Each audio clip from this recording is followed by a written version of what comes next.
You're listening to Dirty Feet, a podcast from No More Radio. Vous écoutez le podcast Dirty Feet sur les ondes de No More Radio. Hosted by, Animé par Allison Burns, JD Papillon et Stéphanie Morin-Robert. Stay tuned. We're gonna move you.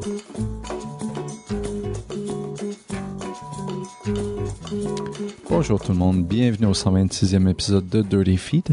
Donc avec nous aujourd'hui, on reçoit Kim Sancho qui travaille pour le Studio 303 qui a tellement des postes variés en fait que je vais la laisser se présenter elle-même dans ses tâches. Et Catherine Cédillo qui est une artiste qui va présenter dans le cadre de Remix. Donc bonjour les deux en fait, ça va bien aujourd'hui?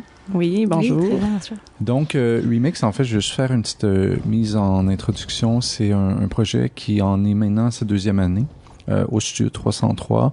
C'est un projet qui perd des artistes qui présentent leur projet, mais qui est remixé par d'autres artistes, en fait. Et c'est ça, maintenant, ça en est à sa deuxième édition.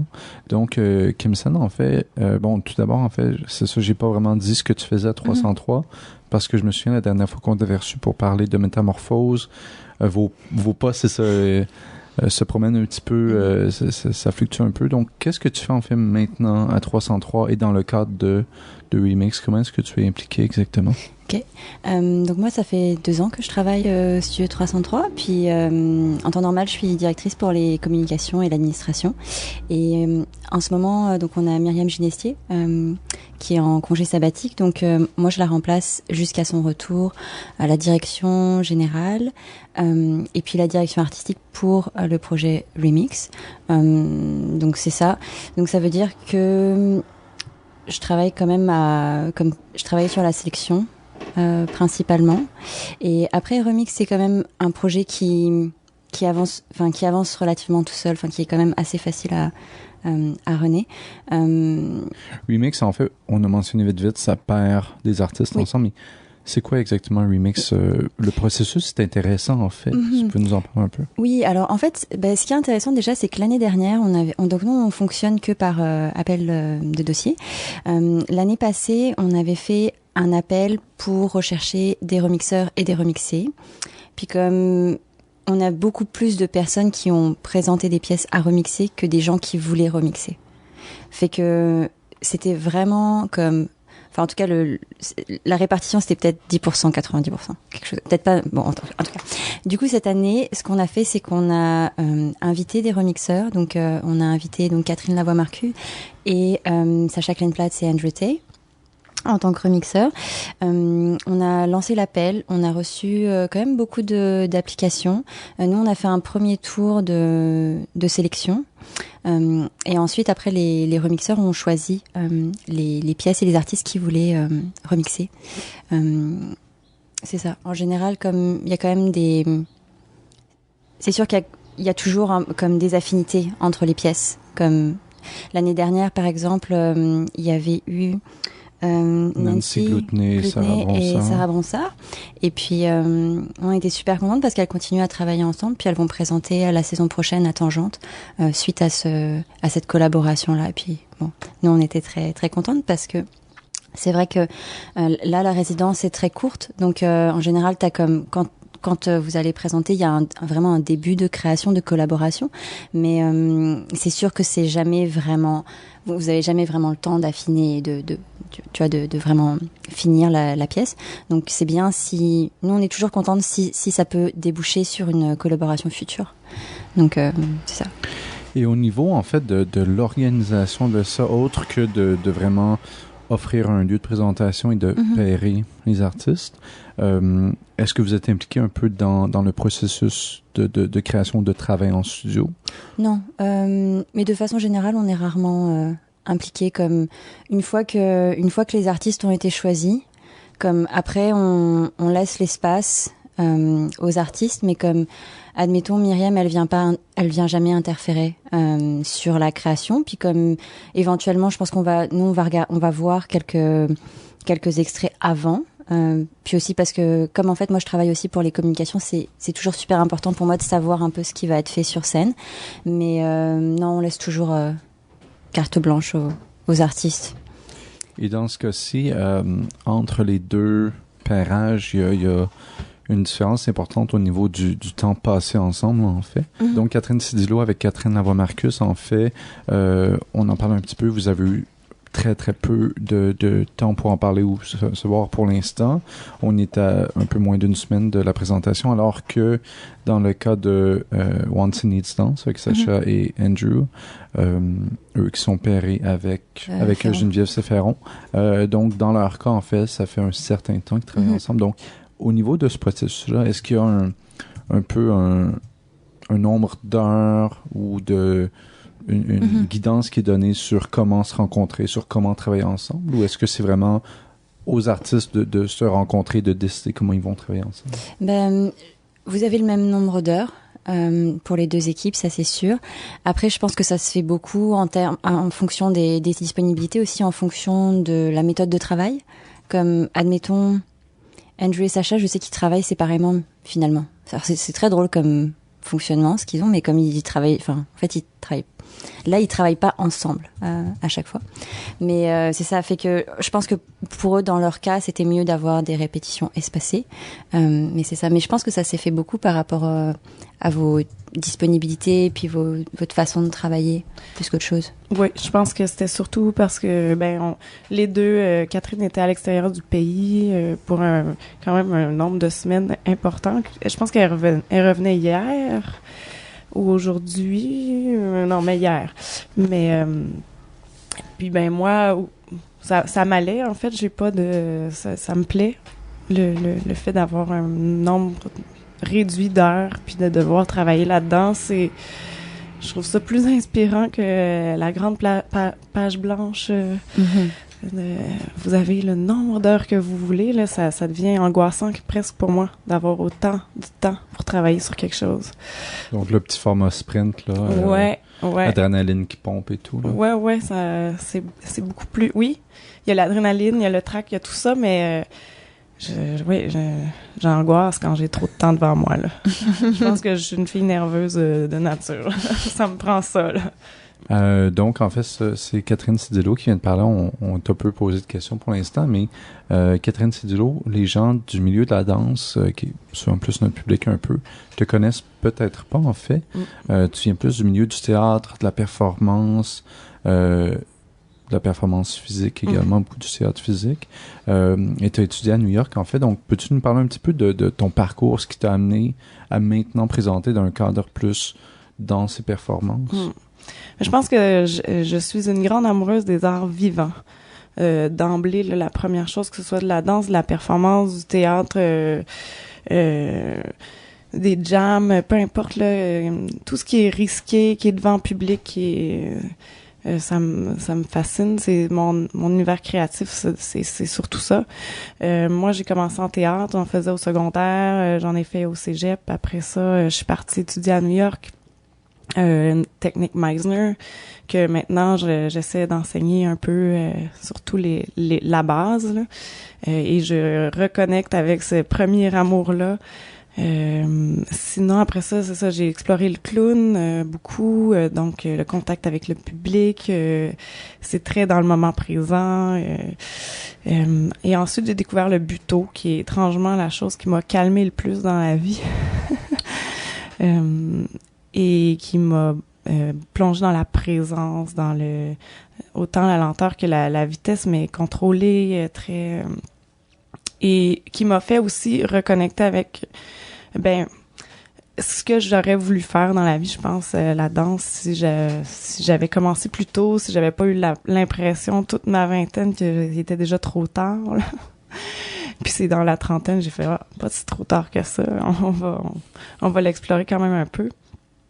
Puis après ça, avec mon projet de J'arrive en morceaux d'Andy Valise que j'ai présenté aux écuries, j'ai vraiment voulu travailler avec différents artistes de différents milieux, justement pour me donner plus d'outils, élaborer un plus grand vocabulaire. Et entre autres, j'ai travaillé avec Catherine Tardif en danse contemporaine. Et ça a été extraordinaire, là, travailler avec elle, c'est merveilleux, c'est doux, c'est poétique, elle est fantastique. Donc, quand j'ai vu Remix, je voulais remixer mes propres morceaux, ou remixer les autres, là, quand j'ai fait des cours avec Sylvie Tourangeau en performance. Puis il y a un de ces exercices qui est ça, là. On fait des courtes performances, puis après, c'est un autre du groupe qui refait la performance de l'autre. Dans son essence, ça peut être complètement autre chose. Et ça, c'est un des exercices qui m'a fait le plus triper. Et quand j'ai vu Remix Studio 303, j'ai fait, bon, encore, ils ont eu l'idée avant moi. Parfait, mais c'était fait pour moi. On aurait dit que c'était l'appel qui tombait exactement au moment où je me disais moi-même, ah, ça serait pas pire, ça. Puis Catherine Lavoie-Marcus, mais j'aime beaucoup son travail, là. J'ai très hâte de savoir comment on va travailler ensemble, comment elle travaille, avoir sa méthode sous la loupe pendant 4 jours. C'est ça va être 4 jours. Tu as déjà vu un peu de son travail, elle a déjà vu un peu de ton travail également. Puis pour l'instant, vous avez eu l'occasion de vous parler une fois, je pense que tu m'as dit. Est-ce que vous avez parlé un peu de votre approche à la création, de vos impressions du travail l'une de l'autre? Je pense qu'on s'en était déjà parlé. Par contre, on s'était déjà rencontrés. Donc, on s'était déjà pas mal parlé de notre travail. Mais non, la rencontre a été surtout... je pense qu'elle voulait que je lui raconte le pourquoi, la méthode de travail qui a été utilisée, comment on était arrivé à ça avec Catherine Tardif. Donc, je lui ai surtout parlé du processus de création de l'original. Je pense qu'elle, c'était ça, c'est de ça qu'elle voulait s'inspirer plus que la pièce en tant que telle. Donc, je sais pas où elle va aller encore, là. Je suis allée lui porter le matériel un petit peu, c'était un peu ça, là. Puis on a regardé la vidéo ensemble. J'ai un peu fait le voice-over, là, comme dans les films, là, quand le réalisateur parle en même temps que le film roule, là, dans les extras sur les DVD. Fait que ça a été ça, notre rencontre. Comme tu as mentionné toi-même, en fait, quelque chose qui est très intéressant avec un projet comme Remix, c'est vraiment aller à l'essentiel d'une pièce, c'est vraiment aller à la source et comprendre un peu cette essence. Sauf que ça, il y a une certaine perspective, une subjectivité qui va être très très forte, qui va faire en sorte que c'est quoi cette essence-là va vraiment changer, en fait, d'une personne à l'autre. Toi, en fait, quand tu approches cette pièce-là, ce serait quoi pour toi l'essence de cette pièce dans tes propres mots? Ben avec Catherine, j'ai basé ça sur un livre qui s'appelle J'arrive, qui est assez sombre, c'est la guerre, c'est assez sale, c'est crade, c'est un être qui se nomme Je tout au long du livre, mais qui n'est en contact ou n'est que observé ou qui reçoit de l'attention seulement par des gens qui veulent le faire souffrir, le torturer. C'est joyeux. Oui, et donc c'est vraiment le seul moment où il reçoit un contact humain, et pour lui c'est comme de la tendresse. Donc même si on le torture, même si on l'insulte, on lui crache dessus, on le fait vivre toutes les horreurs possibles, lui il est juste content d'avoir de l'attention. Moi, ça m'avait tellement touché cette histoire-là, je serais complètement fou. Et c'est là où je me suis dit, je vais me mettre dans cette position-là. Je demandais à 10 personnes de me torturer, artistiquement parlant. Après ça a dévié, et bon, tout ça. Mais donc, l'essence avec Catherine Tardif, il vient de ce livre-là, et je pense de moi, qui était bien maladroite et un peu nerveuse de travailler avec elle. Ça a donné un personnage très maladroite, mais attachante, puis en même temps, on sent qu'elle a vécu des choses épouvantables, qu'elle les a vues, en tout cas. Elle est devenue très mystérieuse, puis ça nous a donné exactement ça, l'essence d'une jeune femme qui vit des horreurs, mais qui en reste douce et poétique et maladroite, mais on sent pas la souffrance. Puis approcher une sorte de sadisme du genre, en fait, à travers la performance, est-ce que, bon, peut-être que je remonte ici sur le processus un peu, mais est-ce que ça t'a affecté un peu dans ta vie personnelle? Est-ce que c'est venu te troubler, te chercher d'une certaine façon? Ou est-ce que c'était quelque chose que tu étais vraiment capable de laisser dans ta valise, dans le studio, d'une certaine? Ben, en fait, c'est surtout dépendant avec qui je travaillais, là. C'est parce que des fois, c'était beaucoup plus dur que d'autres. Puis c'est sûr que tu rentres chez toi, tu fais « Ah, c'était pas évident. » Avec Catherine, c'était très doux. C'est complètement autre chose. On arrivait le soir, on s'écrivait des courriels d'amour, là. C'est sûr que tu vis avec le projet constamment. Je considère pas que ça a été souffrant, mais plutôt, en fait, exutoire pour moi.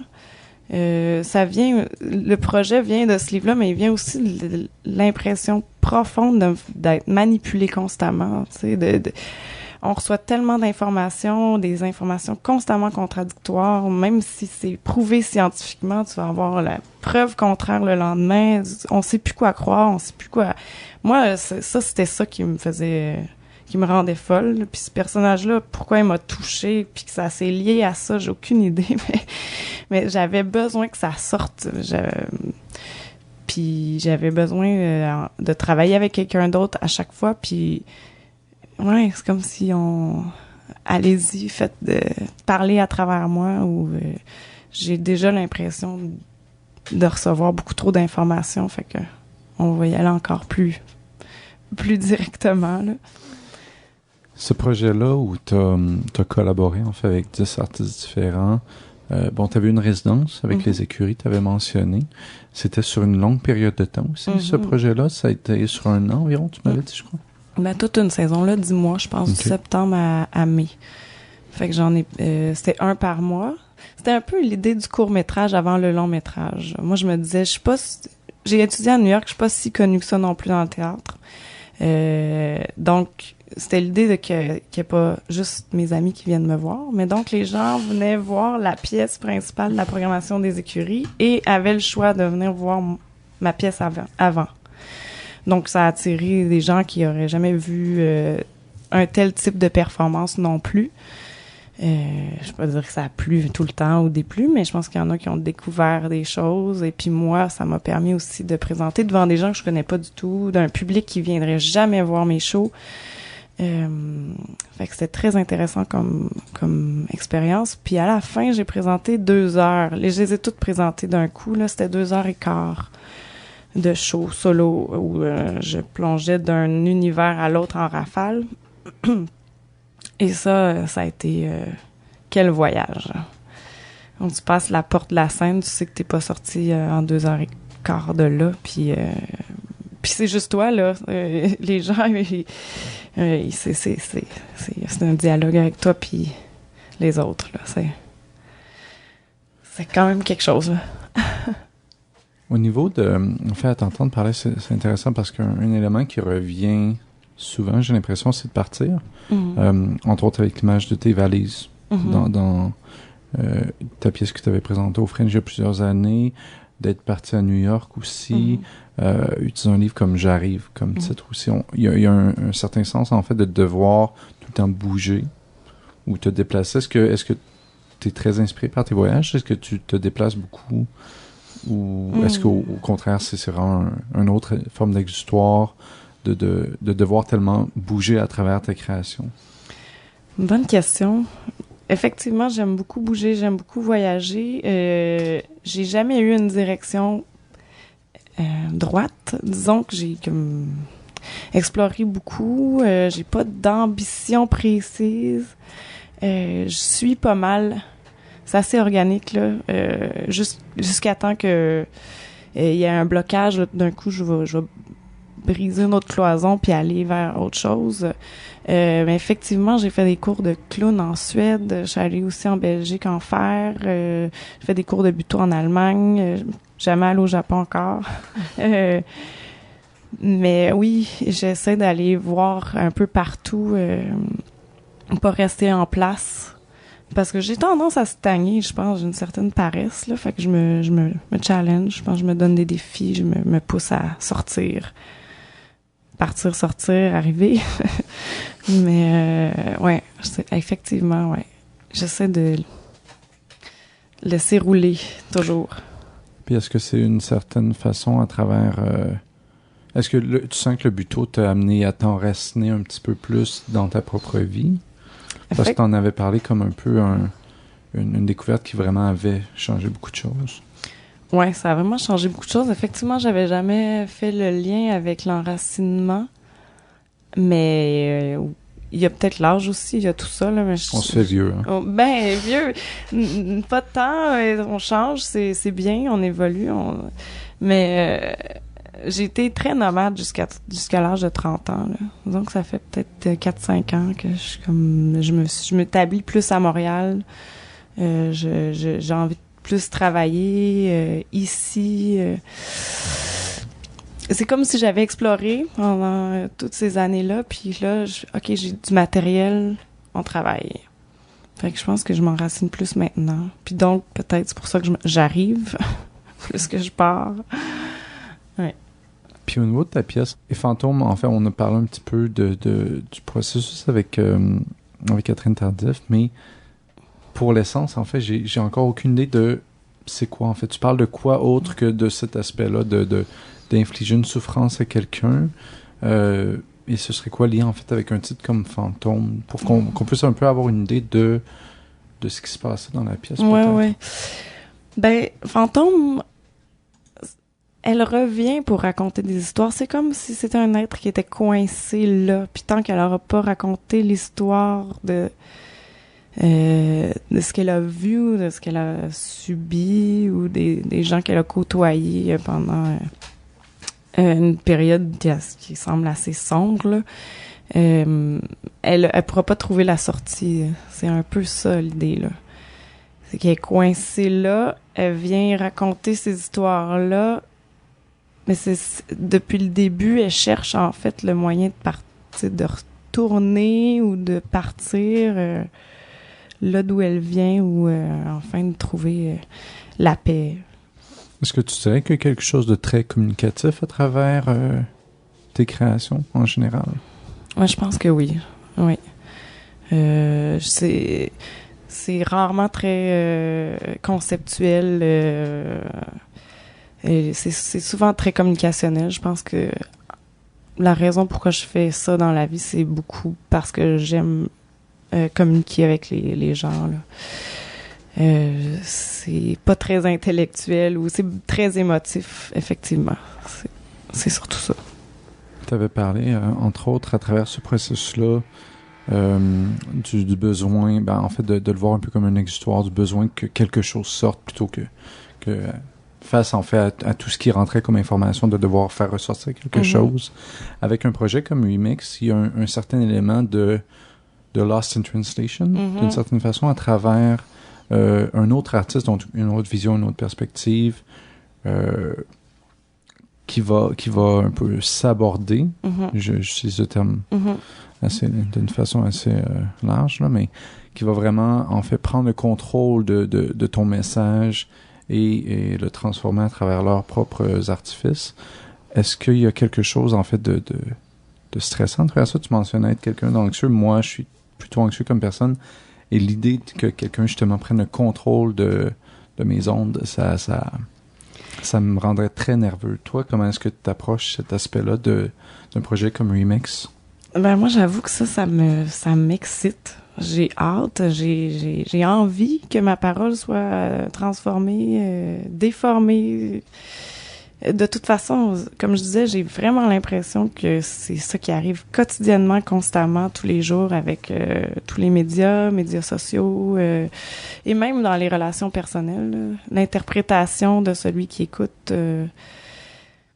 Souvent, tu dis quelque chose à quelqu'un, et la personne va complètement transformer ça et interpréter ça d'une autre manière. Donc, c'est assez intéressant de voir ce que quelqu'un peut faire avec tes propres mots. Moi, ça m'angoisse pas du tout, ça. Au contraire, ça m'angoisserait plus de redire souvent la même chose, là. Je suis contente que quelqu'un m'aide à sortir de mon propre discours. Et dans ton cas, contrairement à beaucoup des autres projets qui ont eu lieu à travers Remix, c'est toi qui performes. Donc, tu interprètes, tu avais chorégraphié, mais tu interprètes également. Alors que la plupart des projets de Remix, je me trompe pas, les chorégraphes qui présentaient leur projet avaient déjà des interprètes autres. L'année passée, il y avait c'était pareil, c'était une équipe avait déjà ses interprètes, puis l'autre équipe, c'était Stéphanie Fromentin, elle était remixée, mais aussi, elle était aussi interprète dans la pièce, qui était ensuite remixée par Adam Kinner. OK. C'est ça. Et dans ton cas, est-ce que Catherine Tardif dansait également dans le projet ou... Non, Catherine Tardif, c'était vraiment ma chorégraphe que je surnommais tortionnaire comme tous les autres. Non, donc elle dansait pas. On a co-créé ensemble, mais en général, elle me faisait faire des exercices et c'est elle-même après qui a pas mal choisi et créé. C'est très intéressant comprendre ce qu'elle va chercher, son regard sur mes propositions, qu'elle transforme ça dans sa propre poésie, sa propre manière de créer en danse. J'aime beaucoup son travail aussi, là. C'est assez non-danse. Dans le fond, c'était peut-être parfait pour moi qui suis pas danseuse, là. J'aurais pas pu faire un truc très technique. Donc, en fait, ça, tu vas performer maintenant à travers cette nouvelle lentille-là. Mm-hmm. Est-ce que, d'une certaine façon, c'est vraiment juste... est-ce que tu le vois de la même façon que tu voyais les autres projets, ou est-ce qu'il y a une nouvelle approche puisque c'est le travail de quelqu'un d'autre sur toi qui va être retravaillé par quelqu'un d'autre? Est-ce que tu l'approches différemment que les autres? Pour moi, pas de temps. J'ai vraiment eu l'impression, effectivement, de faire une autre valise. Plutôt que de partir du livre, on part d'une deuxième étape de travail. Mais je sais pas comment Catherine va le vivre. Qui sait, c'est peut-être même elle. Je le propose comme ça en ligne, là. Kat, tu le sais pas, mais pourquoi ce serait pas elle qui interpréterait son propre morceau? Je dirais, à la limite, c'est presque ça l'essence. Mais bon, je sais pas. Je sais rien. Catherine Avomarcus, en fait, pour ceux qui ne connaissent pas, vient, elle également, d'un parcours non typique en danse, en fait. On parlait un peu d'elle parce qu'elle n'est pas là. Donc, elle n'a pas fait les études traditionnelles en danse. Elle a dansé beaucoup. Maintenant, elle fait son doctorat en danse. Est-ce qu'il y a quelque chose d'un peu moins stressant de travailler avec quelqu'un qui, comme toi, vient pas des mêmes sentiers battus que plusieurs personnes dans le milieu de la danse ont fait? Est-ce que tu veux le ressentir différemment d'avoir travaillé avec Catherine Tardif qui vient plus d'un parcours pas préétabli, mais d'une certaine façon un peu plus battu auparavant? Est-ce que en fait, d'où un artiste vient avec qui tu travailles, ça ressemble plus un peu à ton parcours? Est-ce que c'est moins stressant à cause de ça? Est-ce que ça fait une différence pour toi ou pas du tout? Oui, ça change beaucoup de choses. Je dirais que c'est souvent une question de personnalité, peu importe d'où on vient, mais effectivement, ça change beaucoup. Ce qui est intéressant, je pense, c'est en termes d'exigence. J'ai l'impression que quelqu'un qui vient du même milieu que toi, qui a le même parcours que toi, va avoir des exigences qui ressemblent à d'où ils viennent, à l'école. Ils vont avoir une manière de travailler. Donc, ils s'attendent de toi que tu travailles comme eux, puis que ça devient une autre forme de travail, alors que quand tu viens pas du même milieu, c'est différent. On sait que tu parleras pas le même langage, donc tes attentes sont différentes. T'es plus ouvert, t'es moins... tu t'approches comme à la découverte d'une nouvelle langue, d'un nouveau langage, puis c'est moins stressant, pour moi, en fait.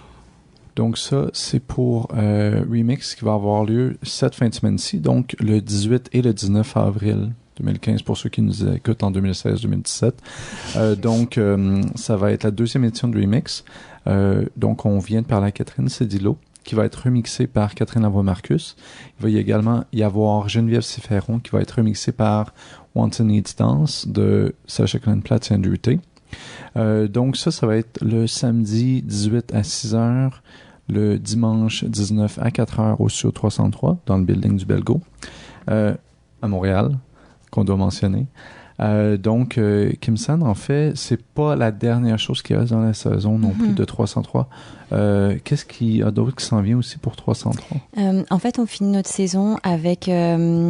c'est comme un événement qui s'appelle Spark Studio Series. Dans le fond, c'est comme on permet à des artistes de la saison, donc soit côté diffusion ou côté résidence, de pouvoir montrer leur travail. Puis ça a lieu comme fin mai en même temps que FTA. Donc c'est ça. Puis ce sont des présentations en fait en studio c'est gratuit. C'est comme du coup on donne les dates, mais ça peut permettre aux gens de voir beaucoup de travaux, enfin, et puis de gens pour qui ça fonctionne bien en ce moment, c'est intéressant, c'est ça. Et ça, les dates, on les connaît pas encore? Ou? On les connaît pas encore. OK. Donc, mais ça sera fin mai. On peut regarder sur 303.ca pour... C'est ça. Parfait. Bien, Catherine, Kim San, merci beaucoup d'être venue nous parler aujourd'hui de votre travail. On va pouvoir voir ça en fin de semaine. Super. Merci.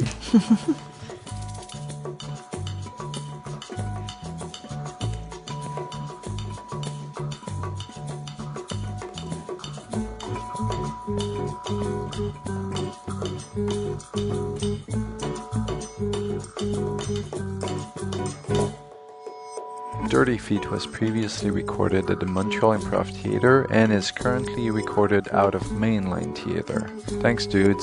Dirty Feet est produit et animé par, produced and hosted by Allison Burns, JD Papillon, et Stéphanie Moret-Robert. You can find out more about our show at nomoreradio.com, follow us on Twitter at Dirty Feet, and find us on Facebook at Dirty Feet Podcast. Vous pouvez écouter tous nos épisodes sur notre site web ou vous pouvez vous abonner également sur iTunes à notre podcast. Listen to past episodes on website or subscribe to the podcast on iTunes. While you're there, be sure to give us a rating and or leave a comment to help us spread the word. Tune in next week for a whole new show.